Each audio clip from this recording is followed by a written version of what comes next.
Réalise ton rêve de marcher au Québec ou encore Compostelle. Salut les passionnés, ici Pascal Auger, journaliste, conférencier, formateur, secouriste certifié pour Québec Compostelle, qui est préparé, formé, inspiré pour marcher au Québec ou encore Compostelle et instigateur, coordonnateur du chemin du Québec, 1200 km entre Montréal et le phare de Cap-Gaspé. Super excité de vous retrouver aujourd'hui. Il se passe tellement de belles, de bonnes affaires. 12, 13 mois par année, il se passe des choses. Oui, il y a des mois où on marche plus, il y a des mois où on est plus en préparation. Écoute, il y a plein de choses que je vais t'annoncer dans les prochains jours, dans les prochaines semaines, surveille les médias sociaux, etc. Bon, OK, un peu. Revenons à maintenant. Bienvenue à notre rando-rencontre, émission que vous regardez peut-être en direct chaque lundi à compter de 12h15 sur le profil Facebook de Pascal Auger ou encore en rediffusion sur le Facebook, également sur la chaîne YouTube et à la radio, CKVL dans le Grand Sud-Ouest de Montréal, CILE Havre-Saint-Pierre, également CKCJ Lebel-sur-Quivillon, CJTB Tête à la Baleine et Allô la planète à partir de France. Notre invité aujourd'hui, écoute, c'en est une d'ailleurs de mes excitations aujourd'hui, un monsieur, oui, puis on doit l'appeler monsieur, qui en a fait pas mal. Richard Ziervogel, j'espère que je prononce bien, on va l'avoir dans les prochaines minutes, il va venir nous jaser. Richard, il faut l'appeler monsieur parce qu'il est, même avec son nom, c'est un Canadien d'origine allemande, je crois, qui me racontait. Bon, de toute façon, on aura la chance de lui leur demander. Richard a traversé le Canada à pied. Bon, OK, il n'a pas tout fait ça la même journée. Il n'a pas tout fait ça la même année non plus. Mais en plus, quand il le faisait en tronçon, vous allez voir, il y a eu des tronçons qui étaient très longs, il faisait des 42 km. Il faisait comme un marathon. Il ne courait pas, là, OK? Il marchait, mais il faisait des 42 km à tous les jours. Moi-même, faire 42 km, c'est comme... Pardon? Moi, mais 25, 30, je suis bien correct. 42 km à tous les jours. Puis il transportait avec lui comme sa petite remorque dans laquelle il dormait. Écoute, il va tout nous expliquer ça. C'est fascinant ce qu'il a fait. Donc, il a traversé le Canada à pied. Puis imaginez, là, il y a des longs bouts, là, il ne se passe absolument rien, comme mettons le nord de l'Ontario, là. On va parler de tout ça donc avec Richard, parce qu'on est là pour vous parler de randonnée. Lui, c'est vrai que c'est autre chose. C'est extrême. Mais c'est intéressant quand même de voir. Il est rendu, oui, à sa retraite, mais il fait encore des contrats en tant que dentiste qui lui permettait donc de pouvoir partir et profiter de la vie, justement. Donc, on parle de rando. Ben, c'est ça qu'on fait avec nos rando-rencontres. Je vous donne de l'information sur la préparation, le matériel, les différents chemins, circuits, les chemins de Compostelle, les circuits québécois, puis évidemment, le chemin du Québec, 1200 km entre Montréal et le phare de Cap-Gaspé. Je pense d'ailleurs que ça commence à intéresser Richard, ou Richard, peut-être qu'on devrait l'appeler. L'entrevue sera en anglais, mais je vais vous traduire ça au fur et à mesure. Comme la majorité des Québécois, on a l'avantage d'être bilingue, bien des gens, là, je ne dis pas tout le monde, mais ne vous inquiétez pas, je vais quand même vous traduire ça par respect et pour tout le monde, ça, c'est pas un problème. Alors, on parle évidemment de rando autonomie, des fois de rando tourisme, et dans ce cas-ci, on parle de mélange de rando communautaire et de rando tourisme. Oui, de rando autonomie là, avec Richard ou avec Richard. Donc, c'est ce qu'on fait à chaque fois qu'on se parle de rando-rencontre. Et encore une fois, je vous le dis, vous avez des gens que vous aimeriez entendre ici, qui feraient de bons invités, hey, comme Richard, là, c'est quelque chose. Richard. Alors, vous pouvez toujours me contacter. Je suis là pour répondre à vos questions en tout temps. C'est possible via le Facebook, Messenger, courriel. Vous allez retrouver toutes ces informations via québeccompostelle.com. Cette fois, on parle en direct de White Horse. On se promène partout avec nos entrevues. On se promène partout à travers le monde. Mais là, on est chez nous, mais quand même un peu plus loin. C'est un grand pays, tout de même, le Canada. Et puis, on va parler avec Richard, ou plutôt, je devrais dire Richard. Richard, how do we pronounce your last name? Well, a German would say Ziervogel, Okay. but we anglicize it, so Ziervogel. OK. Alors, comme vous avez pu comprendre, l'entrevue se passe en anglais. Je vais traduire au fur et à mesure quelques points, quoi qu'on est généralement assez bien bilingue dans notre secteur ou à travers le monde si vous regardez ceci. Richard, first thing, like I said before we started the interview, it's always nice to know a little bit about the person that we have as an interview. Talk to us about yourself, who you are, where you come from, line of work, and all that kind of thing. Okay, I'll give you my age. Currently 66 years old, and I'm a dentist. I've my life has always been spent in Western Canada, growing up in Winnipeg, then spending most of my dental career in a private practice in Hinton, Alberta, and which I sold a little more than 10 years ago. Since then, I've been just doing part-time work, locums, which allows me to move around a bit. So I find myself in Whitehorse at the moment, um, doing a contract with Health Canada. And And, like we've said before, you've traveled a little bit everywhere. You've been to Nunavut also, and so you've been mostly northwestern, right? oh, definitely, yeah. 6 years in Whitehorse, interspersed during that time with many trips to Nunavut to serve in the different communities, Baffin Island, Hudson's Bay, Okay. and then the Cambridge Bay area. All right. Let me translate this here a bit. Well, before we really start talking about what you've done in the last few months, last couple of years, Richard travaille surtout, il vient surtout de l'Ouest canadien, a beaucoup travaillé là-bas à contractuel en tant que dentiste. Et la raison pour laquelle on rencontre Richard aujourd'hui, c'est qu'il a fait vraiment une folie dans les derniers mois, dans les dernières années même. Il a traversé le Canada, vraiment des deux extrêmes, le plus au nord, du plus au sud-est finalement. Il a fait ça en 2 ans. Il l'a fait par tranche, mais il y a quand même eu de très longs bouts qu'il a fait, entre autres quand il a traversé l'Ontario et le Québec. C'est vraiment de ça qu'on veut parler. Donc, plus de 8000 kilomètres de marche en à peu près 2 ans de rando. D'où vient cette idée folle-là? C'est vraiment ma première question avec Richard. Richard, really, my first question is, where did this crazy idea come from to travel across Canada walking? Okay, so as a kid, as a teenager, used my bicycle a lot, and I always wanted to cross Canada on my bicycle on family holidays. You see these people working away against the wind in the heat of Saskatchewan, and I always just wanted to get out of the car and be part of that. So when I did sell my dental practice roughly 10 years ago, that gave me the opportunity to bicycle across Canada. Um, so about halfway across Canada, I came across somebody who was walking across Canada. I thought, huh, if I get the opportunity someday, I would like to try and walk across this great country of ours. And of course, that takes quite a bit of time, which meant I actually had to be finished a job. Uh, so when retirement came, not, I don't really know if I got retirement, but when retirement did come my way, that was the ideal opportunity to have that length of time to do this journey. Now, Richard, son vœu depuis très jeune, il rêvait finalement de traverser le pays parce qu'il aime le plein air, etc. Et donc, il a décidé, quand est arrivée la retraite, de traverser le Canada à pied. Now, you did this for your personal own pleasure. I mean, you weren't gathering funds for any cause or something. You really did this for yourself, right? That's the way it started. Okay. Um, yeah, it was purely a bucket list, a personal challenge to myself, and but it did become a small fundraiser because Okay. people come along, they stop, and they ask you, "You're doing this for a cause," Right. and whether you say yes or no, it's surprising how many people will just give you $20. Okay. I didn't want this for my own person, Okay. uh, so I put it in a special pocket, and then there's a wonderful cause here in Whitehorse Wow. called Little Footprints, Big Steps. It's a child protection agency that operates in Haiti, helping street kids um, get off the street, try and relocate them with with family, relatives of some sort. So it's a great little grassroots project. So when people did give me money, Okay. it all went towards Little Footprints, Big Steps. OK.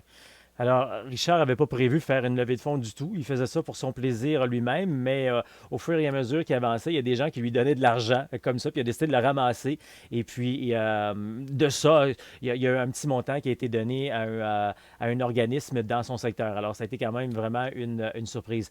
Let's talk about the travel that you did itself. Now, you didn't do it from one end to the other. You had to stop every now and then because you had some contracts and stuff to do.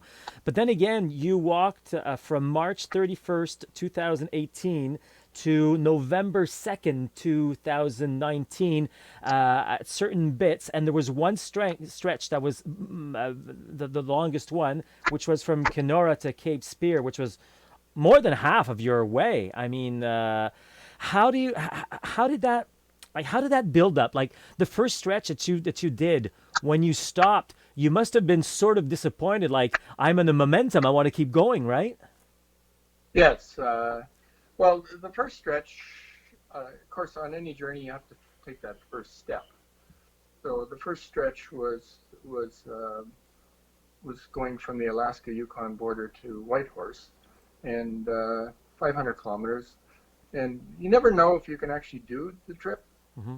make the whole distance. And I even at my age of, I guess I was 64 at that point, uh, I didn't struggle with it at all.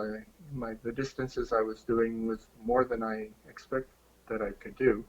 So I got to Whitehorse, and yeah, definitely wanted to complete the journey. Now, one thing that really amazes me is that a lot of people that I talk to, that I prepare, I do conferences for, want to walk here in Quebec or the Camino in Spain, and I'll maybe start in France. Now, depending on which path you take, some paths are a little bit more difficult in Spain because sometimes the places that you're going to stay for the night could be like 30, 35, 40 kilometers away. Now, we haven't talked about this before, but I can only imagine at some parts when you stopped, you must have been really in the middle of nowhere. Now, I know you had your pod with you. You started out with a tent, though, but you had a pod. Now, some stretches must have been like forever.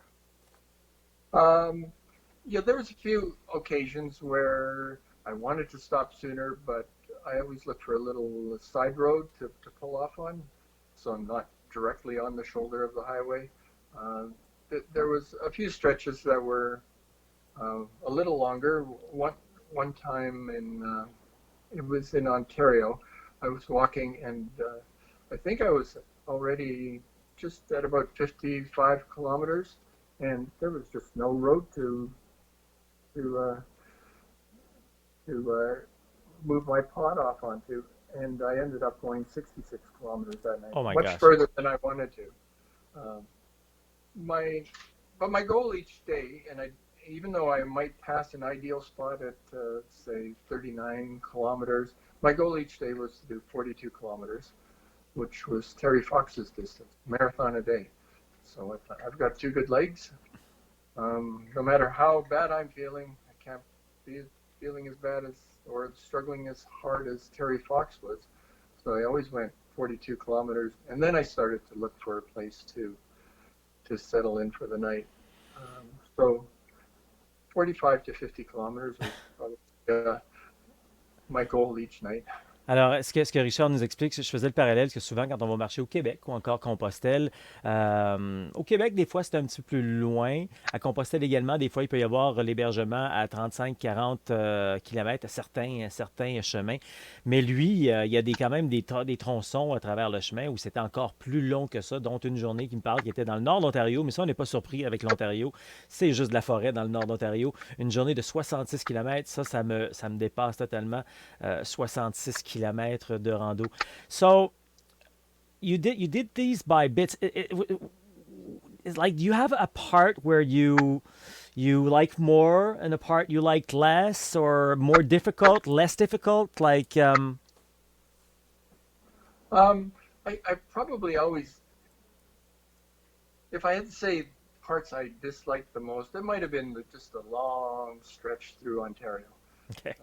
The sameness of it. I mean, yeah, it's beautiful trees and rock Right. cuts and lakes.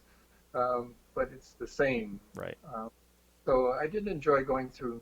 Um, um, Probably once I turned off of Highway 11 at Kirkland Lake and got into Quebec, it just changed for me. Being, Right.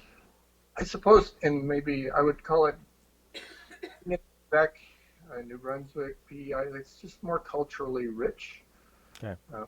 Apologize to Western Canada for that, but just I think more interesting. That the communities are closer together. Right. Um, it just changed and became um, more interesting. Now you had a stretch of 5,000, about 5,500 kilometers, and you had a stretch of almost 2 years of what, a year and a half, maybe I'd say. Um, what do you get out of all this?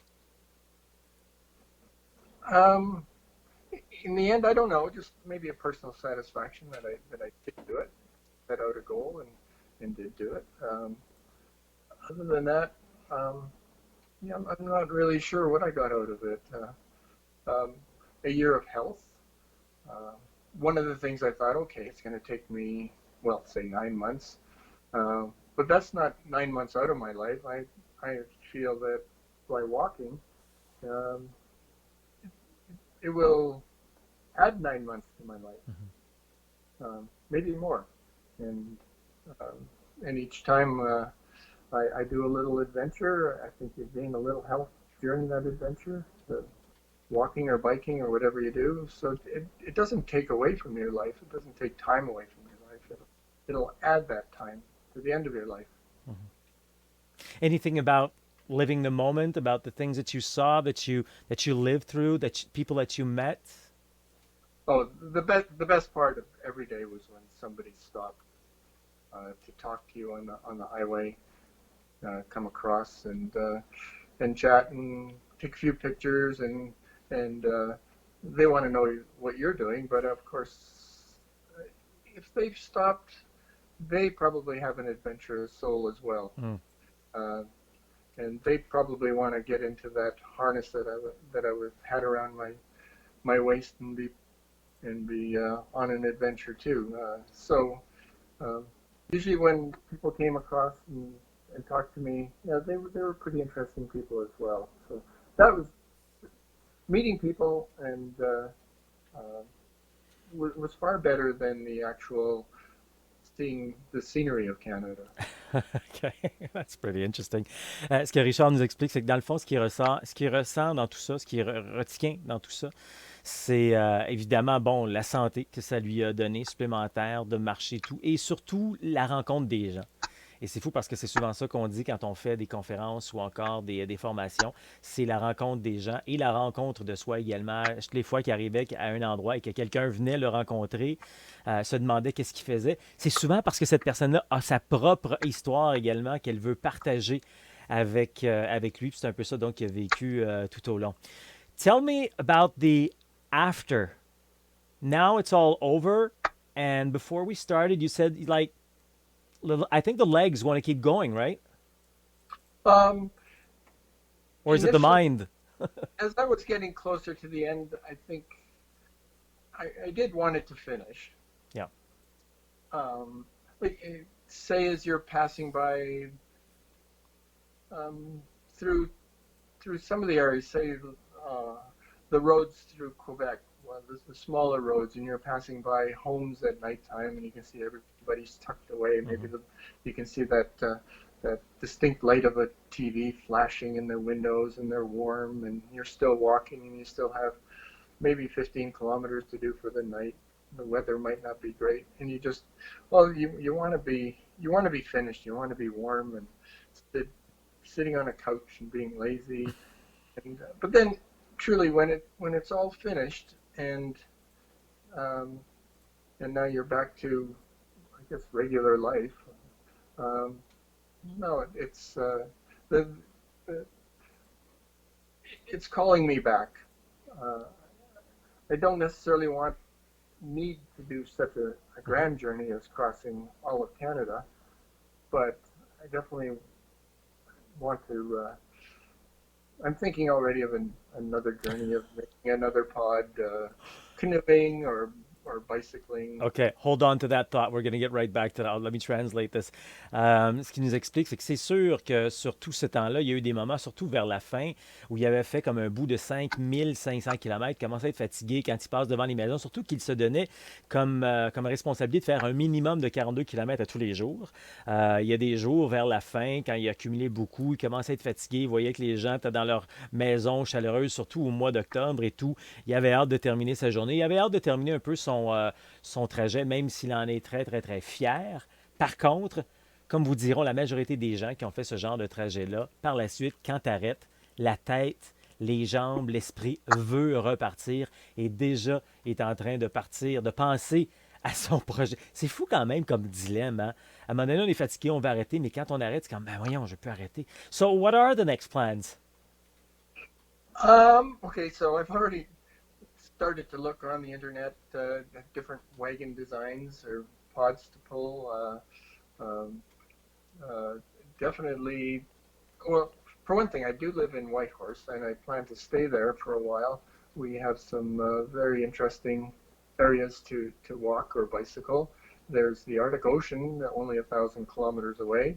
The new, it's called, if you're aware of it, the gravel road up to Nuvik, called the Dempster Highway. Very beautiful. And since then, since about 2 years ago, they've extended it, the highway up to Tuktoyaktuk, which is actually reaching the Arctic Ocean. So I think I'm thinking of that. It would be a smaller trip of about maybe 3,000 kilometers to return back to Okay. Whitehorse. Okay. But that would connect me almost sea to sea to sea. The Arctic Totally. Ocean, the Atlantic Ocean. I haven't reached the Pacific Ocean yet because I started on the Yukon-Alaska border. But from Whitehorse, 200 kilometers away is the Pacific Ocean. So it would be easy to connect all Right. three oceans. OK. Let me translate this then.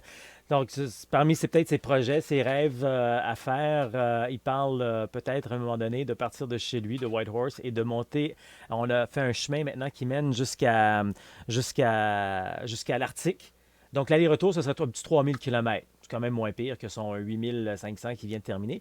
Et il pourrait dire avec fierté d'avoir fait d'un océan et d'un océan à l'autre, parce qu'à 200 km de chez lui, il y a l'océan Pacifique. Alors, quoi lui dire de plus? C'est assez phénoménal.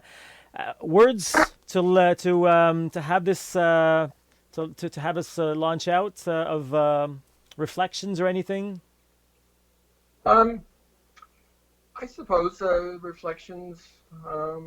Well, I think of one of the reasons I also did it is because we're given 2 feet, and we're meant to walk, and um, so um, although the comfort of a car gets you there faster, um, I think especially if you have the time to do it, uh, maybe in your busy life you really you need to just fit in a 2 week holiday, but if you get the chance, um, yeah, make make time for it and be on your feet a little bit more. Or, well, what I always think of the ideal vehicle is it's almost perfect is the bicycle, and use your bicycle and walk a little bit more. I suppose if I reflected on anything or wanted to pass on a message, it's yeah, use your body more the way it's meant to be used. Richard nous incite, nous encourage fortement à prendre une pause en quelque sorte. Que, évidemment, le confort du véhicule, la voiture, c'est toujours fantastique, mais que nos jambes sont là pour nous garder en santé, nous faire bouger, etc. Donc, de prendre le temps dans nos horaires très occupés, de se faire plaisir et de goûter à tout ça. Richard, thank you very much. You are an inspiration, and I really hope someday maybe we'll see you on the chemin du Québec. Oh, I enjoy Quebec so much. So you've already made me. I'm sure I've added it to my bucket list. To walk from Montreal to the Gaspé Peninsula. I would love to do that. So see you soon. Thanks. I'll be talking to you and finding out more information about that. And maybe if we do an interview in the future, I could, with time spent in Quebec and maybe going to an immersion project in Quebec, could do some of the interview in French. Great. Thank you, Richard. Okay. It's good talking to you, Paul. Alors, on se dirige vers la sortie, vers la fin de notre émission. Quelques rappels à vous faire, entre autres d'aller visiter le site internet québeccompostelle.com pour avoir plus de détails sur plein de choses qu'on vient de se jaser. Est-ce que je voulais mentionner, des fois je fais des petits oublis comme ça, est-ce que je voulais mentionner que le chemin du Québec de 1200 km entre Montréal et le phare de Cap-Gaspé est maintenant officiellement devenu un OBNL, un organisme à but non lucratif, ce qui est une étape fantastique, reconnue avec ses lettres patentes. Donc, ça, c'est vraiment, vraiment le fun. Et de plus en plus de gens du Québec, du Canada, comme Richard, et puis même de l'international qui s'intéressent et qui veulent planifier, qui planifient d'ailleurs leur voyage pour marcher sur le chemin du Québec, une partie ou en totalité du 1200 km entre Montréal et le bout du monde, le phare de Cap-Gaspé. Alors, comment on fait pour se préparer tout ça? Comment on fait pour passer à une prochaine étape, pour en savoir davantage? Ben, c'est simple. C'est très, très abordable en plus. C'est d'ailleurs l'un des objectifs de Québec Compostelle de rendre la rando 3A accessible, agréable et abordable. Et c'est pourquoi, entre autres, de base, là, ce qu'on a préparé pour vous, c'est de devenir membre de Québec Compostelle. Et en devenant membre, ben, vous avez la chance d'avoir la formation complète de 4 heures en direct sur votre téléphone, votre tablette, votre ordinateur, votre écran géant. Vous pouvez regarder tout ça finalement pour en savoir davantage sur la rando Québec ou encore Compostelle et tout le côté technique également, l'équipement. Donc, vous avez tout ça, 4 heures. Vous avez la possibilité de venir à chacune des randos d'un jour qu'on appelle les randos initiation retrouvailles. Vous allez avoir également en profondeur toutes les entrevues, documentaires, vidéos qu'on fait avec des gens de partout à travers le monde, comme Richard, des marcheurs, des auteurs, des médecins, des passionnés de la rando. Donc, tout ça pour à peine le prix d'un café par mois. Alors, ça vaut la peine d'aller faire un tour sur le site internet québeccompostelle.com dans la section Deviens membre et tu auras tous les détails là-dessus. Par la suite, peut-être, ça te tentera de justement faire une formation en personne avec d'autres personnes, à échanger, interagir, etc. On appelle ça les week-ends formation rando. Il y en a d'ailleurs une qui s'en vient encore une fois en janvier. Ben oui, on fait ça tout le temps. Et on est presque rendu à moitié rempli. Là. Alors, c'est le temps si tu veux t'inscrire. Il y a même des promotions du temps des fêtes présentement. Visite le site internet québeccompostelle.com pour en savoir davantage là-dessus. Pendant un week-end formation rando, on est en personne. Le samedi, on fait tout le côté théorique, technique. On en apprend davantage sur Compostelle, la rando au Québec également. Tout le côté technique, le sac à dos, les vêtements, le bon poids, le bon matériel. Et puis le dimanche, on va faire une rando sur le chemin du Québec de 15 à 25 km pour vraiment pouvoir se préparer, se pratiquer là-dessus. Et après ça, ben, peut-être ça te tentera de partir pour Compostelle ou encore sur le chemin du Québec ou venir avec nous faire un rando séjour, c'est-à-dire une rando d'une semaine sur le chemin du Québec. Alors, tu auras plus de détails là-dessus. Va faire un tour sur le site internet québeccompostelle.com. Comme je le disais, je le dis souvent, il y a deux choses. Ben, il y a plein de choses importantes sur le site, mais il y a deux choses bien importantes, entre autres, le calendrier en haut à droite. Tu vas voir, il y a un petit calendrier. Clique là-dessus, tu vas voir toutes les informations, les conférences, les formations, tout ce qui s'en vient dans les prochains jours, dans les prochaines semaines. Donc, conférences qui vont reprendre après la période des fêtes. Et puis, il y a également l'onglet « Deviens membre » où là, tu as la chance de voir les différents niveaux de membres. Donc, tu peux adhérer et avoir encore plus d'informations. Alors, viens faire un tour sur le site Internet, trouve ton atelier, trouve ton chemin. Vois ce calendrier via québeccompostelle.com. On est également sur Facebook, Instagram et YouTube. Québec Compostelle, ça marche.